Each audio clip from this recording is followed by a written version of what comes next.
See, to Gentiles, please see Philippians chapter 2. మరి అన్యజనుల కొరకై దయచేసి ఫిలిప్పీలకు రాసిన పత్రిక 2వ అధ్యాయంలోకి రండి.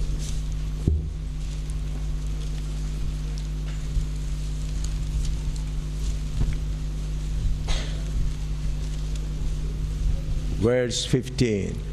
15వ వచనం చూద్దామండి. Philippians 2:15. ఫిలిప్పీలకు రాసిన పత్రిక 2వ అధ్యాయం 15వ వచనం. మీరు మూర్ఖమైన వక్రజనము మధ్య నిరపరాధులను నిష్కలంకులను అనింద్యులునైన దేవుని కుమారులగునట్లు సనుగులను సంశయములను మాని సమస్త కార్యములను చేయుడి. Among the crooked people we should shine as the light of the world. మూర్ఖులకు వక్రజనము మధ్య మనము దేవుని వాక్యమును పట్టుకొని ప్రకాశించే వారం కావాలి. We must be willing to pay the price. మనము వెల చెల్లించడానికి ఇష్టపూర్వకంగా ఉండాలి. We must be willing to face loss. మరి నష్టాన్ని సైతం భరించడానికి ఇష్టపడి ఉండాలి. Think your neighbor is angry against you. ఇలాగనుకోండి, మీ పొరుగు వాళ్ళు మీ మీద కోపంతో ఉన్నారు. You have a common tap of water. మీ ఇద్దరికి కూడా ఉమ్మడి నల్లా ఉందనుకోండి, కుళాయి ఉందనుకోండి. Always he comes and takes the water and he doesn't allow you to take water. ఎప్పుడు చూసినా ఆయనే వచ్చి నీళ్లు పట్టుకుంటాడు, నేను పట్టుకొని ఇవ్వడు అనుకోండి. What you should do? నీవేం చేయాలి? You should pray and help him to take more water. నీవు అతనికి సహాయం చేసి ఇంకా ఎక్కువ నీళ్లు పట్టుకునేటట్టుగా చేయాలి. You must carry his water to his house. నీవే ఆ బిందెలో నీళ్లు ఆయన ఇంటికి మొయ్యాలి. You understood? అర్థమైందా? You see, only the tap is coming for 1 hour. మరి నల్లానేమో ఒక గంట కొరకే వస్తుంది. He is standing there and taking the water for 45-50 minutes. ఆయనేమో నల్ల దగ్గర నిలబడి 40-45 నిమిషాల సేపు నీళ్లు పట్టుకుంటున్నాడు. You are not getting even 1 bucket of water. నీవేమో ఒక్క బకెట్ నీళ్లు కూడా పొందుకోవటం లేదు. At that time, whatever water buckets he has got, you help him to carry to his home. మరి అలాంటి సమయంలో నీవు కూడా నీ బకెట్ నీళ్లు నింపి ఆయన ఇంటికి, his bucket, ఆయన బకెట్లో నీళ్లు ఆయన ఇంటికి మోయగలగాలి. Do it 3-4 times like that. 2-3 సార్లు ఇలా చేసి చూడండి. For you no water. మరి నీకైతే నీళ్ళే లేవు. Go somewhere and get a bucket of water. మరి ఎక్కడికో వెళ్ళి ఒక బకెట్ నీళ్ళు తెచ్చుకోండి.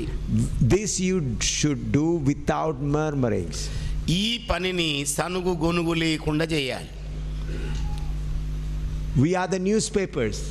మనమే వార్తాపత్రికలం. People are reading us. ప్రజలు మనల్ని చదువుతూ ఉన్నారు. What they are reading? వాళ్ళు ఏం చదువుతున్నారు? Love of God. దేవుని ప్రేమను చదువుతున్నారు. So the more they heard, the more you can give them opportunity to read you. మరి ఎంతగా నిన్ను బాధ పెడుతుంటారు, ఎగతాళి చేస్తుంటారు, అంతగా సమయం వాళ్ళకి ఇవ్వాలి. They may be able to read more about you. మరి నీ గురించి ఇంకా ఎక్కువ చదువుకునేటట్టుగా చేయాలి. You'll have to face lot of loss. మరి ఎంతో భారీ నష్టాన్ని నీవు పొందుకోవలసి ఉంటుంది. That's how the nature of Christ is demonstrated. ఈ ప్రకారంగా క్రీస్తు యొక్క స్వభావం బట్టబయలుగా అవ్వాలి. Then that is how we should win the Gentiles. ఈ ప్రకారంగా మనం అన్యజనులను జయించగలగాలి. Not claiming our own right. మన హక్కు ఏమన్నదో దాన్ని రుద్దే ప్రయత్నం చేయొద్దు. We have no right. మరి హక్కే లేదు. Let them take all things. అన్నీ వాళ్ళే తీసుకొనివ్వండి. I've faced this kind of things many times. ఇలాంటి సన్నివేశాలను నేను ఎన్నో మార్లు ఎదుర్కొన్నాను. Because we live in rented house and we have to change different times. ఎందుకంటే మేము అద్దె ఇళ్లలో ఉంటాం, మాటికి మార్చాల్సి ఉంటుంది. So wherever we go and change, we come across this kind of problems. మేము ఎక్కడెక్కడికి వెళ్ళి ఇల్లు మారుస్తుంటామో ఇలాంటి సమస్యల గుండా వెళుతూ ఉండాల్సి వస్తుంది. And that more opportunities I get to share the nature of Christ.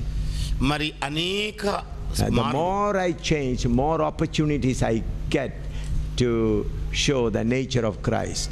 మరి క్రీస్తు యొక్క స్వభావాన్ని ప్రదర్శించడానికి నాకు ఎన్నో అవకాశాలు దొరుకుతూ ఉంటాయి. The more we change the houses, we get more opportunities. మరి ఎంతగా ఇళ్లను మారుస్తుంటామో అంతగా స్వభావాన్ని ప్రదర్శించే అవకాశం దొరుకుతుంది. To the believer